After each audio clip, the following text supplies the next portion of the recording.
What's going on, y'all? This is Mike Brown, and I want to welcome y'all to this week's episode of The Art of Letting Go. While I got your attention, I want y'all to like this podcast, subscribe to it wherever you listen to it. Leave a comment, let people know what you think. Let me know what you think, because it helps me grow.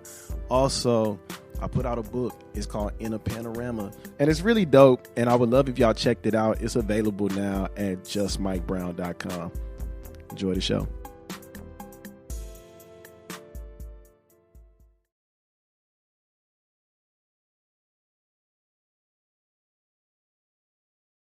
Yo, what up? This is Mike Brown, and this is The Art of Letting Go. Today, I have a special guest in the building. I feel like you have many titles. Yeah, so many titles. There's too many hats. Being in LA, you gotta have like all these different hats to kind of like just make a way, because it's like otherwise that's how it is here. Yeah, I would say the I guess like the biggest embodiment, like when I think of a word and I think of you, I would probably say fashion. Yeah, fashion, like style, design. Yes. Art. Would you mind introducing yourself to the people? So I'm Alden Jackson of Cool and Casual Studios, a vintage focused lifestyle shop. We sell clothes, furniture, accessories, and then I also do styling. Kind of getting into design a little bit. Always kind of ran away from it, just because I don't like the ego that's involved with like being a designer, like having, you have to have these people that think you're the shit. And so you have to dress a certain way and look a certain way and blah, blah, blah. Like I just don't do well with like that conformity. And I think that's another reason why I have so many different boxes to check off with who I am, because it's like, I hate when people try to put you into a box, and I'm like, I'm just not going to do that. Like I'm already a person of color, a black male in the arts, and it's like you already don't see it for me, so I'm gonna just do what the fuck I want to do. I'm not gonna sit here and let you say, oh, this is what you do and this is how you do it. Like, no, that's not gonna work for me, because it's just not. Like, that's what's up. And it's very interesting what you say about the designer, because I'm like, man, I don't even know if I would be comfortable with that. Like, just having a bunch of yes men. Yeah, I'm starting off really slow with the design stuff. Just kind of like, this is something I really fuck with. I don't really see it in the marketplace, or I think that this should just keep kind of be running because it's a good piece that I like personally. Did you design the shirts that you did, the I'm healthy, I'm wealthy? Was that what it said? Yeah. So I didn't. So that's an affirmation. It's supposed to be I'm healthy, I'm wealthy, I'm wise. But again, this is LA, so I was like, we can forget about the wise part. And the rose just kind of came from like the thank you bags or whatever. So I just thought to kind of combine those two.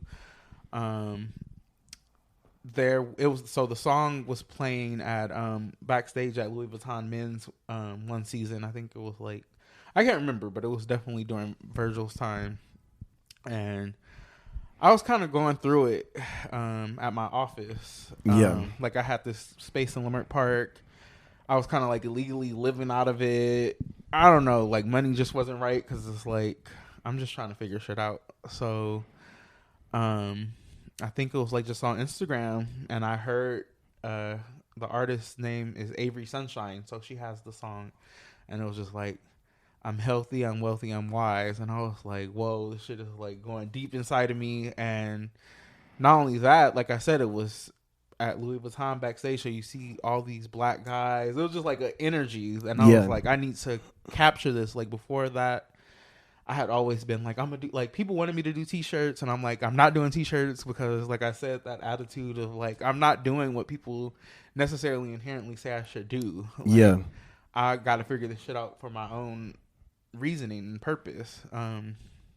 Like people have always thought, even when I was like 17, people are like, "Oh, are you a designer?" Da da da. Like, and I'm like, no. Like, I've always run away from it. Yeah. And so even to do these T-shirts, it was a lot because I was like, the quality has to be right. Like, I don't want to just put out a T-shirt to be putting a T-shirt out, or like you put it in the washer and the words start falling off or something. Like, that was like my biggest fear, you know. So it took a while, but with these shirts, I was just like, I have to do this. Like, I just felt so moved to do it, and so that's usually how the T-shirts get put out, because it's like I don't have a huge following where people, like, everybody clamors and buys it. Yeah.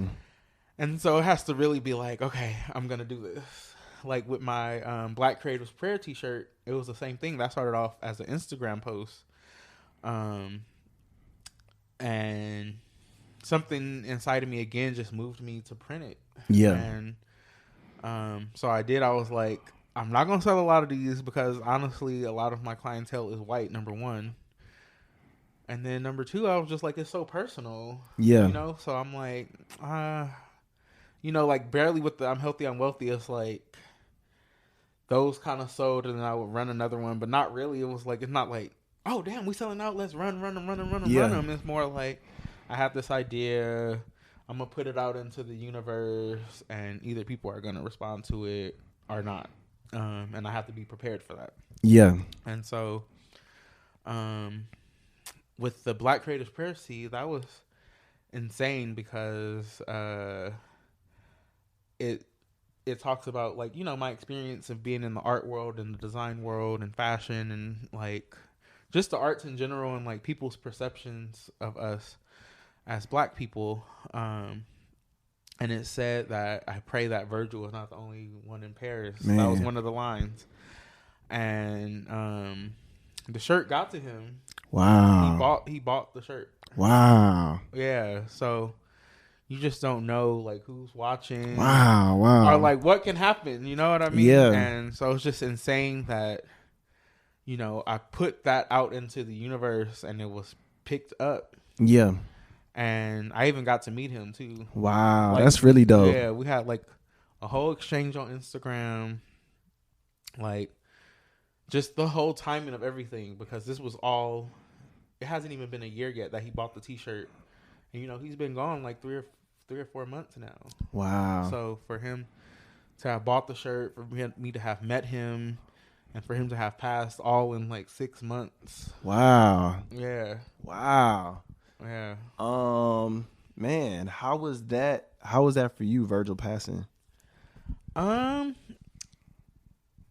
So it's interesting because, you know, I pray that Virgil is not the only one in Paris, but at the same time, I feel like his methods weren't always like appreciated by everybody, because it's like, you're this master of hype, and, you know, then you're like, well, who's working with you behind the scenes at these places? You know what I mean? So it's kind of like, that's just how it's going to be when you're a Black person in that level of power. You know, there's always going to be some level of questioning.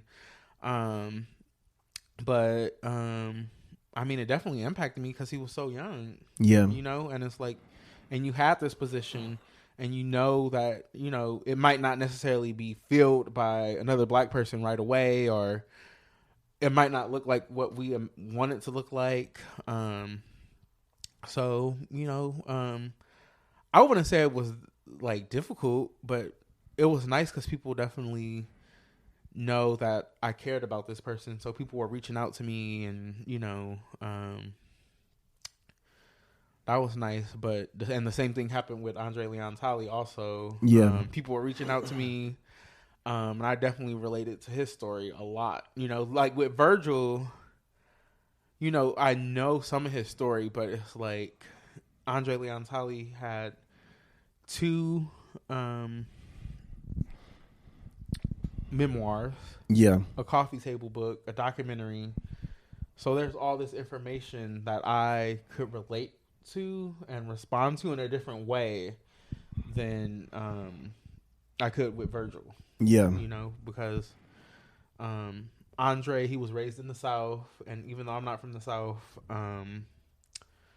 my great grandmother, who pretty much raised me, she's from Arkansas, was from Arkansas. Yeah. So, he talks about, them having like a modest lifestyle, but his grandmother still making it feel like something else, like beyond beyond what they were living. It was like it transcended that, like her love transcended the situation that they were in. Yeah. And so I could relate to that a lot, because I was very spoiled, but at the same time we were living in Compton. Yeah. So it was like a lot of back and forth. Like I was telling you off record, like I was bullied, but then it's like I had on $100 shoes. I had on, a starter jacket. Like, so it's like all these like push and pulls that were happening. And the same thing, Andre was going through that. It was like, his mom didn't understand what he was wearing and like different stuff like that. They didn't necessarily understand. But then he went on and really was able to step into his power. It was like beyond destiny. It was like he went to New York and got to intern with one of the like golden age like fashion icons, and then you go to Paris and you become best friends with Karl Lagerfeld, and it's just like, you know what I mean? And you're from the South. Yeah. Like you're not even supposed to, I don't even know what your expectation is of life with that. You know what I'm saying? And it's like you get to like go on and live this full life. Like, yeah. And I think also like, hearing you talk about his story, I think that's what makes you so dope, is that because you are from Compton, right? Yeah. And I think, it's somebody out there that needs to hear about you as well. Right. That's probably coming up the same way. But what was your experience like growing up in Compton? Again, very topsy-turvy because both of my parents are mixed. And my dad was a drug dealer, and I just knew that wasn't the life for me. Yeah. Like at a very young age, like I was just like this hood rich shit, like my dad going to jail and us having money sometimes, but then not, like the inconsistency. I was just like, this is not for me, even though, to my parents' credit, they were both really young when they had me. So it's like, I can't really fault them or anything. And that's just where like society was at that time. So it's not any fault of their own, what I went through, but it's like, it was tough. Like, because kids definitely were jealous of my shoes and, just probably a lot of stuff that I had no control over. Like, I was just trying to, like, go to school. Like, I was begging my mom to buy me a pair of Saucony's because I'm like, this is miserable. Damn. Like, having on these Jordans. Like, these kids are, like, singling me out. And it would be even older kids. Like, fifth graders hitting me. I'm in preschool. Dang. Like, I was locked in the bathroom one time. Like, I went to, I was like 6, so I didn't know that I shouldn't be doing the number 2 at school. Yeah. And they came, my bullies came and shut the door, and you can only open the door by pushing it. Yeah. And so I was on the other side, so I was stuck in the bathroom. Wow. So just stuff like that. Like one time, the same people, they tried to give me dap. They had a knife in their hand. Wow. Yeah, they like we were walking in different ways, and they was like, "Give me dap," and I don't know if I really didn't give them one or whatever. But then I saw they had a knife. Wow. Gripped in their hand. I just came across the Facebook status where I was like, I'm afraid to wear a backpack because they used to open my backpack and pull stuff out, and throw it on the ground. Just different shit. But like, again, at the same time, like I said, I would have on like my shoes and my clothes, and I was definitely a happy kid, but it was like, I guess because so many people were going through so much, it was like people could not take my joy. Like, like, why are you, got your head all held high and you walking down the street just happy, like people were upset. And it's like, Yeah. but I don't have anything to be upset about. So why am I, and like, I don't know, like why. How were you able to move past like being bullied and stuff in your life? Like how did you get to a place where that didn't carry over into your adulthood, or did it? I feel like it definitely impacted who I am, because I was like, I turned to fashion and style and music and all these things to escape that world, because it's like, like I said, I wanted the Sauconys because I'm like, I want to be like everybody else at one point. But then something shifted in middle school where I was like, you know what? Like, this is some bullshit. I'm not about to sit here. I started exploring my own, like, what I wanted to be, because I was like, these people, no matter what I do, it was like they could smell that I was other. Yeah. You know what I mean? So it was like, I could have had those Sauconys on. You still going to push me over, whatever, because you just, whatever. It's just like everybody hates Chris, like Caruso. Like, you're like, damn, this motherfucker really murking this kid every day. You know what I mean? For like no real reason, really. And then I just rewatched the series, so it was like, he was like, Caruso told Chris, like, yeah, I'm beating you up because it's like, I'm beating you up, but you still show up every day. You still out here doing what you're supposed to do and trying to, like, try to be your own person. And so I think that's kind of one of the best ways to, like, a good example of, like, just like,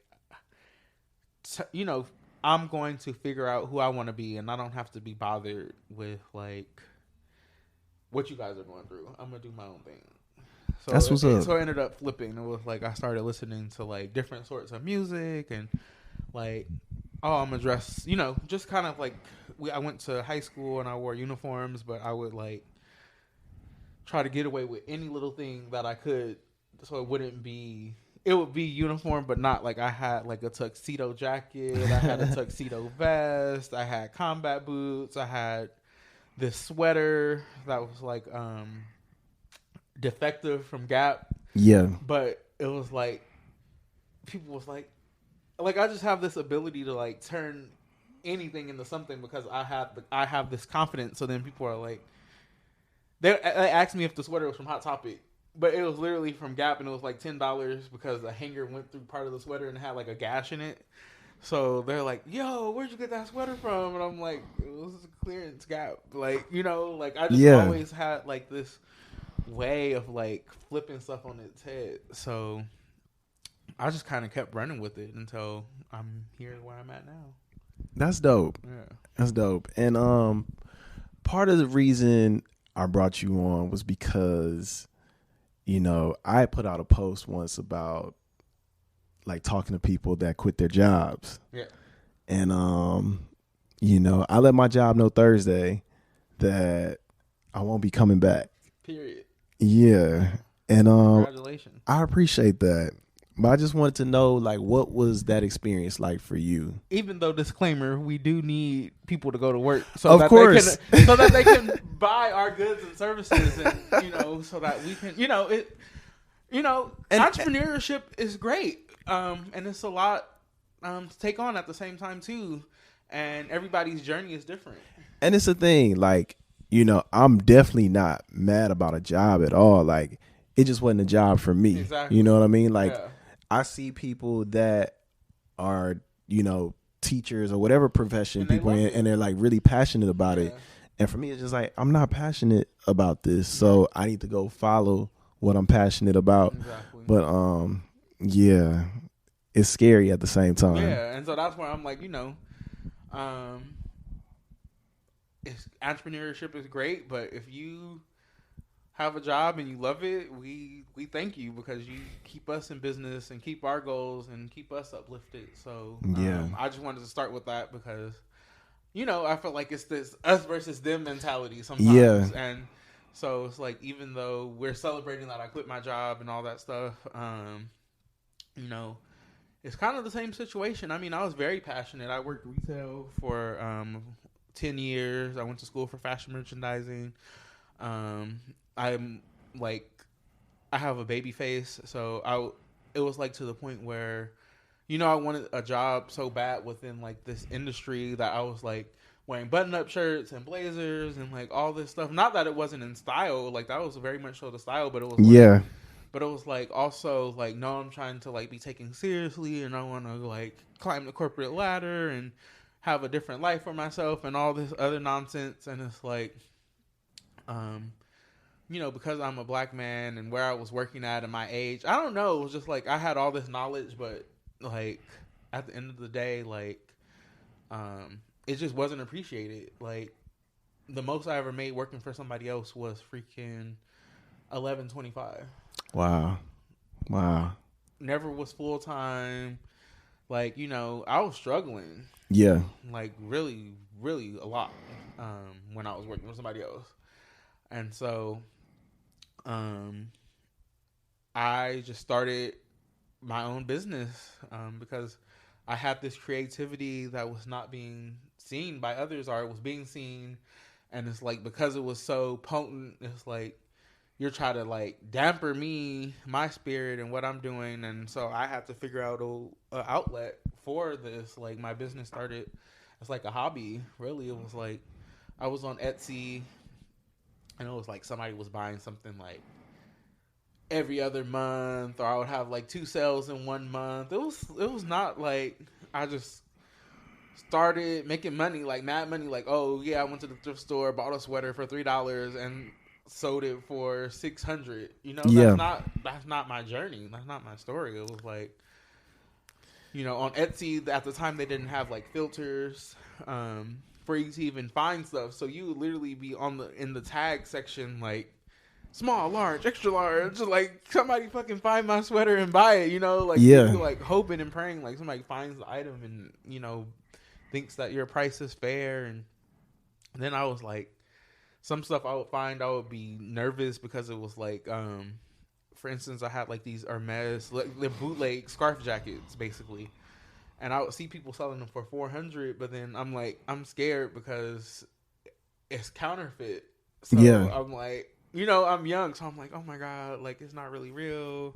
I don't know. So now I'm selling my jacket for $60, even though I'm seeing it for $400. Like, and then stuff like that world is just like the vintage world, fashion world, all that stuff is difficult because you're selling, like I said, why it's taking me so long to become a designer, because you're selling like this image.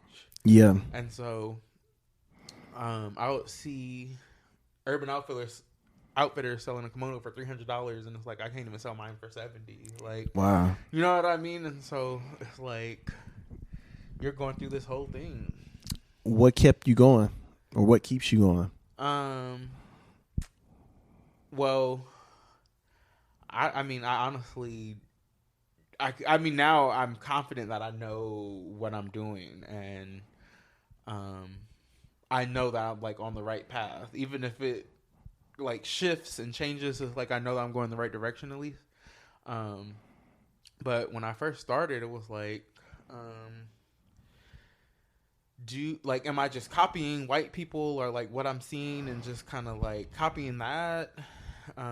Like what's really going on? It was like, because there's not a lot of examples of black people doing what I'm doing. It was like, am I just copying what's going on and all this stuff? Like my first shop was literally called Disciples of Vintage, because disciple is a follower. Yeah. And so it was like, oh, I'm following these trends. I'm looking at the runway and trying to see like what I can find that looks like that. And as years went on, though, it was like I started doing my own processes. I mean, immediately I started selling to designers. One of my first sales was to Subi Denim. Like I've always sold, like, even if it's not for inspiration, like I'm shipping to Urban Outfitters headquarters. I've shipped to Supreme's headquarters. I've shipped to like all these different design teams and stuff. But it was like, I still wasn't all that confident. And now through the years, I'm like, okay, after so long, yeah, like, okay, now like it has to be me. Like, Yeah. you know, like because this wouldn't keep happening. Yeah. And then I talk to other sellers, and they don't even realize or know. I mean, know if they're selling to designers or if it even happens. I'm like, it happens to me all the time. So, I mean, it's just been. I think like just being in it, and still being here. I think that shows my commitment to myself, and I think, that's a big part of it. That's what's up. Yeah. That's really dope. Something I wanted to kind of loop back around to was you talking about design and not wanting to really do it, but it almost sounds like it's the inevitable for you. It's fucking destiny. Have you accepted that? I still think not fully. So right now, like my business, was founded on, going out to thrift stores, and I would go on eBay and different stuff and find the pieces and resell them. And what I'm getting into now is I've been coming into like dead stock pieces, but like lots, I guess I should say, where it's like thousands of units of the same item in like a size run. And so I've been experimenting with that like the past year, and it's been going really well because I don't have a website, and I'm only really selling through Instagram. And oh, wow. So I have my studio where I sell a lot of stuff, but for it to be the digital age, and me not really having a website, it's kind of crazy the amount of time I've been in business. Yeah. But even through Instagram, like me offering these sizes, I've seen like an increase in sell through. Because it was my thinking with vintage, like, you want to buy something that's different. Yeah. That's my thinking. Like, that's how I shop. I'm like, well, I want to find something that speaks to me, not necessarily what everybody else has. Yeah. But I have a multitude of people in every demographic that follow me and want to support me. And I feel like the vintage was actually throwing them off because it's like, I'm posting this in a medium, and then they're like, so all you have is a medium and you only post a medium all the time, which might not be true. Yeah. But in their mind, their perception, they're like, oh, you only, and then I do only post kind of like a certain type of model. And, so I think that people got the impression like you only have small people clothes, or you only have clothes for these sort of people. And so by me finding these dead stock pieces in multiple sizes, it's showing people, because I'm offering it at once. You can't say that you didn't see your size. Yeah. Because I'm like, yo, I'm posting this shirt and I have it in small, medium, large. Yeah. And so people are like buying their sizes, and I'm selling more units than if I was just like, oh, I have a medium. Because sometimes I might have those multiple sizes in the past, but I didn't post it because I'm thinking, oh, you want to see only that one size. So that makes sense. So right now, that's kind of like been my segue into design. Mm-hmm. Like I made these shorts about a year and a half ago, and people are like, oh, I love them, blah, blah, blah. But I still have them.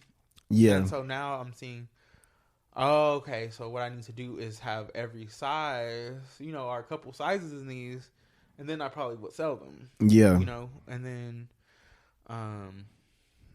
so that's what's like leading me towards this kind of design path, because I'm seeing like, oh, okay, like all I really need to do, because my thinking is, I'm like, people are like, oh, are you going to make stuff, blah, blah, blah. And I'm like, but y'all aren't even buying the vintage. So I'm supposed to go out on a limb, make all this stuff in different sizes, make this investment, and y'all might not even rock with it. But now I'm seeing, it's like, oh, okay, I make the size. So now when I'm like going to my suppliers, I'm like shaking them for like all the sizes I can get. Yeah. I'm like, I'll buy it. I'm like, and I'll buy a lot if you have every size. But if you don't really have a size in this, I don't really want to fuck with it, because my customer wants to see the sizes in this. So it has been like transforming my business and how I'm thinking. So that's what's up. What advice would you give to somebody thinking about getting into the game? I feel like fashion is a lot like sharpening knives Mm-hmm. or something like that. Like you just kind of have to keep going and be persistent. And I see people like okay, so there's people that have come to me in the past that see what I do, and then they're like, my cousin, for instance, he wanted to start a activewear line, and I'm like, yo, okay, so who's this gonna be for? Everybody? No, that's not gonna work. Yeah. It can be for everybody. In the back of my mind, I want my vintage clothes. I want them to be for everybody, but they're not. And somebody from any other demographic, that's what I think people miss out on. Is like, well, if I say I'm only making it for this person and only that person's gonna buy it, and then I'm gonna have a limited market and blah blah blah, and it's like, not really. It's more so about fashion. You have to know who you're selling to. You have to have a voice, and if you say everybody, then you're not gonna have a voice, and then you're just gonna get lost in the marketplace, and there's no reason for you to exist. Yeah. So I think anything with fashion, anything with art, you have to know where it's going to and where you want it to go to. Because if you get lost and you don't know where you're going to, you're gonna drown. Right, yeah. You're literally gonna drown because you're like, I'm trying to get over here, and so I'm swimming over here, and I'm not getting to where I need to go, and then you're gonna start swimming in another direction. Eventually you're going to get tired and drown. Yeah. So you need to know where you're going. Like, you need to see that building. You might be in the middle of the ocean, but you need to picture that motherfucking building and just keep swimming towards it. And you might have to, like, change course a little bit, but like, okay, that's the direction I decided to go in, and that's where I'm going. You might even change the direction a little bit, but you have to know where you're going. Yeah. Like, with purpose.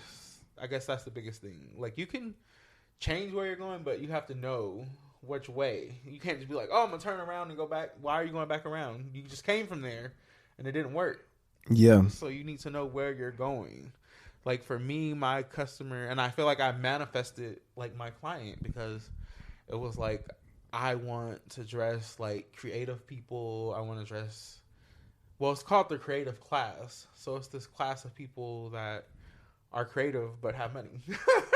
That's real. Yeah. Because, you could be creative and not have money. So, yeah. That's real. So I manifested, I'm like, I want to dress ad executives, and I want to dress people that, like, work at magazines and editors and blah, blah, blah. And it's like, that's not my customer every single day, but it's like, it's a huge chunk of, like, who my clientele is. Yeah. So, that really helped me with my messaging. Because so you have to know these things because it impacts my price point, everything. And, when you are trying to sell that jacket for $300, like I said, and I couldn't even sell it for $70, there's somebody out there that thinks $70 is too little. And so I have to charge $180. Otherwise, you don't see the value in what I'm doing. You're like, $60. There's something wrong with it. You get what I'm saying? That's so real. You have to, like, really know what's going on. Like, we used to do these pile sales where I was doing $20 a garment, and then my friend, my business partner, adapted it for his business, and he was doing, you could fill a whole bag for $30. And I think both of those were discrediting our brand. Not that you can't get rid of stuff and have a sale and all this stuff, but it's like we just tried to have it recently, and our clients are like, we're so used to, like, our experience, what we do is very personal. Yeah. And so they're like, we're so used to, like, you telling me what to put on and how to put it together and all that. So it's like, even though our entry point is like, $58, $68. Right now we're selling leather pants like hotcakes for $200. Wow. Like, so we have this opportunity where you could buy something for $20, and the client is like, I can't even, like, I'm gonna book an appointment and just come during the week. You know what I mean? Like, that's just how, like, much respect we've, like, garnered through the years. Because now people see what we're doing. They see why we're charging what we're charging. Yeah. Like, they see the $20 pile and they're just like, I can't even process and go through that. Like, what? I'm used to you telling me exactly what to wear. And, because everybody's body is different. And so when we have these appointments, okay, we're going to get this tailored and you're going to wear it with this and da-da-da. So just, like, put them out into the wild. Our client, like, what the fuck are you doing? And so we didn't even advertise the $20 pie. It was like more like a surprise when you got there. Yeah. And people still was just like, no. Dang. So we've like really like grown and evolved over the years. That's what's up. Yep. I have 2 more questions for you. All right. What is one piece of advice that you would give to your younger self? I think to just kind of like keep going. That, you know what I mean? Like, I know that it sounds corny, like when people say it gets better. It's like, how can I even, my younger self would be like, how can I even fathom that? When right now I'm staying at my mom's house, I'm working a part-time job, we don't stay anywhere near where I need to be. I'm catching the bus to get over here. I'm walking in the middle of the night to get home because that's the only thing that I can do if I want to work this job or go out at night. Like, how can you really fathom, like, that it gets better when you're in that moment? Like, I don't have a license. I don't have the money to, like, go to driving school or, like, whatever it is. Like, you really have to figure that shit out. And people will be like, it gets better. It's like, what are you talking about? But like, it really does. Like, if you have like that faith and confidence and you put a plan, and that plan might not always work out, but it's like you just have to like keep going. So I think that's like what I would tell my younger self is like, like, it feels crummy right now, but like you just got to work through this. And I feel like on some level I've always known that, and that's why I just kind of like kept going. Like, my mom would be like, "What are you doing?" Like, I would be like, "I don't have any money because my job that took 2 hours to get to, they told me that you can go home now if you only work 3 hours. So it's taking me longer to get there and back than I'm working, and I'm making like $9, and I didn't caught the bus to and from work, and you telling me I can go home? Like, that's crazy. So how do you think it gets better? You know what I mean? But it's like, it does. And I think people have to, like, for me, I just see different signs, like I just look for my little signs that I'm going in the right direction.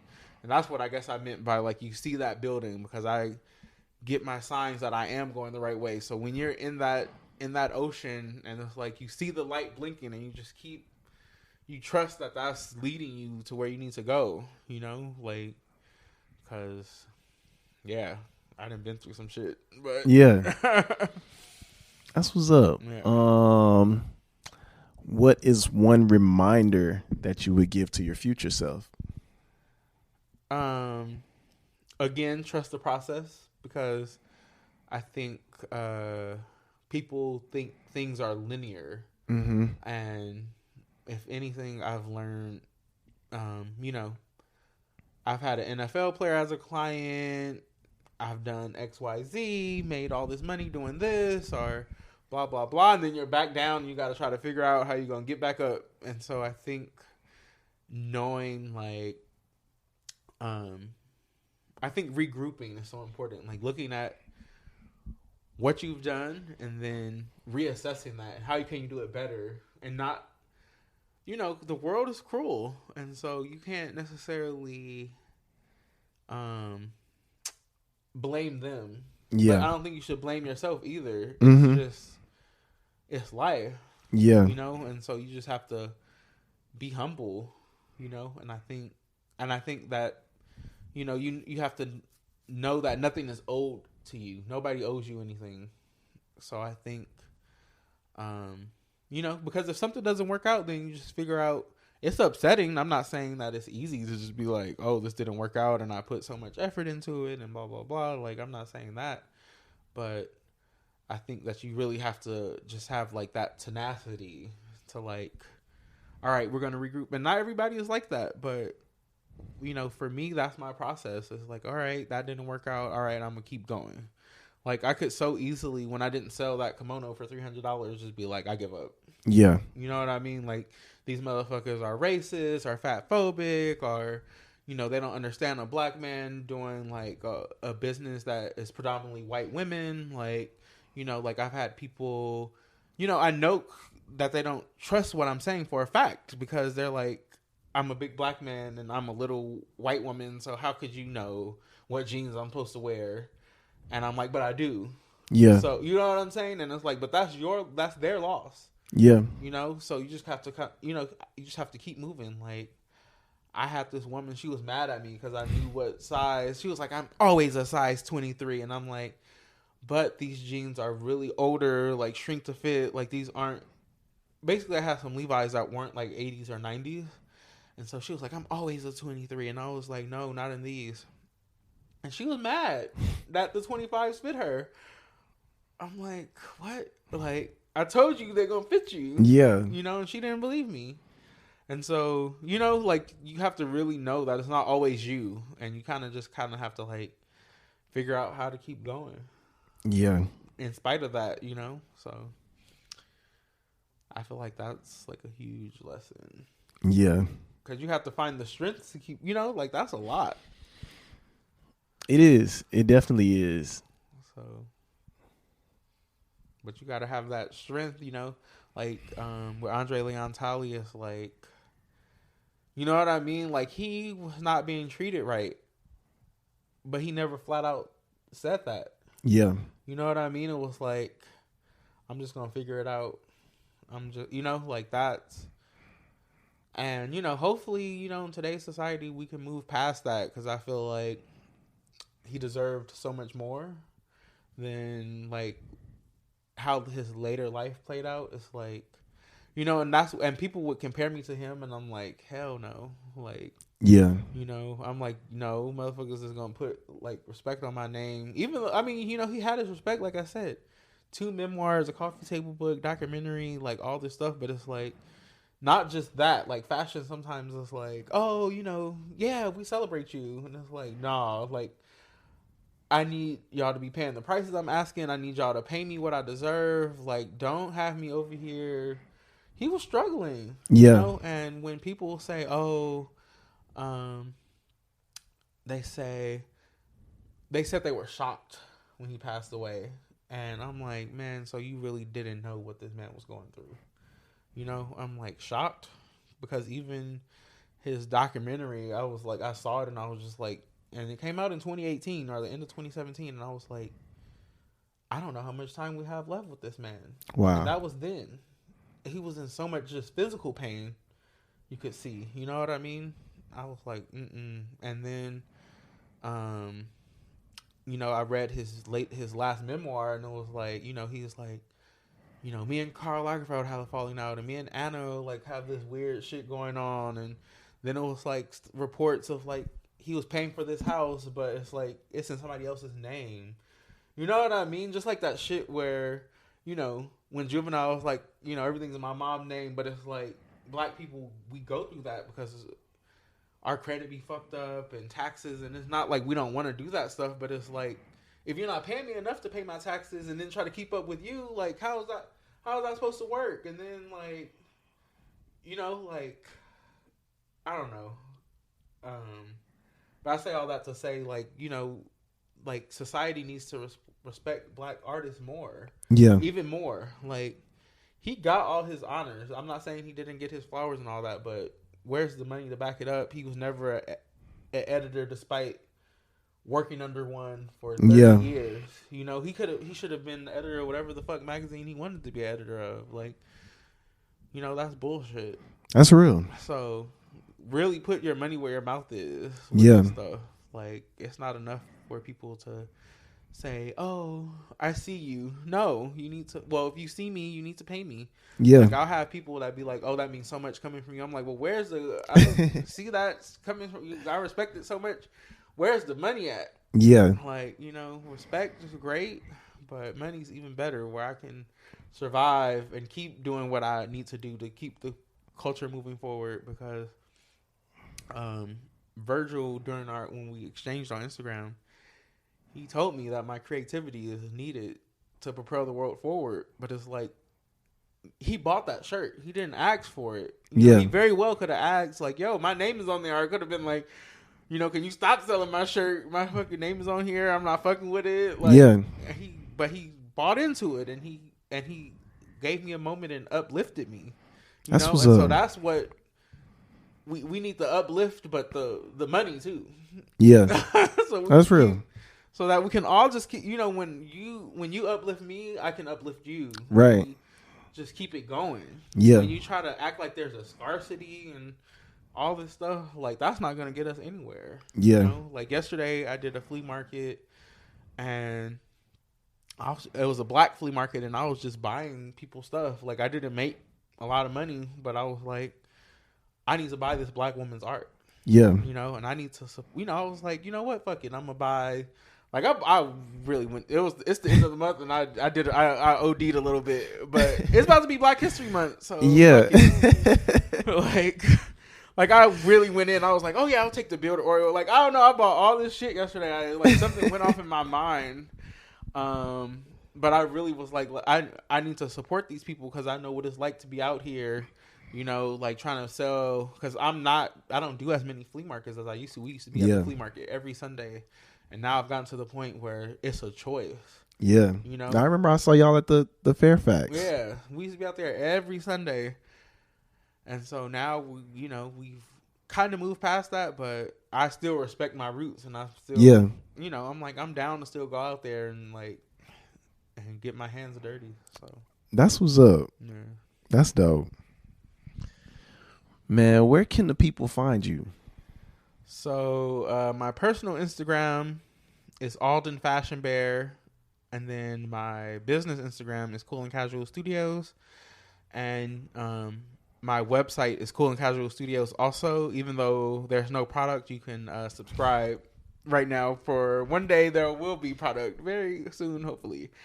So yeah, subscribe to my email list, please, because I've been in business for 11 years, and I never collected emails until this past year. So I feel you. To make up for some lost time. So if any of this resonated with you, I would love for you to subscribe to my email list, because we need those people. We need the support. We need the subscriber. That's what's up, man. Alden, thank you so much for being on the show. Thanks for having me. Of course. Thank y'all for listening. This is Mike Brown, and this is The Art of Letting Go. Peace. Later.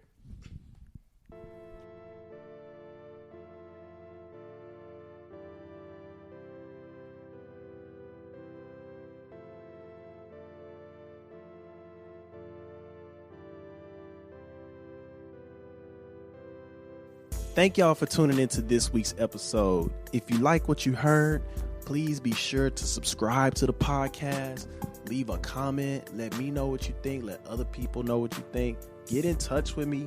Also, don't forget the book is available at justmikebrown.com in a panorama, journal entries, short essays, and other things. Yes, that things is spelled THANGS. I love y'all. I appreciate y'all. And we just gonna keep it moving. Peace.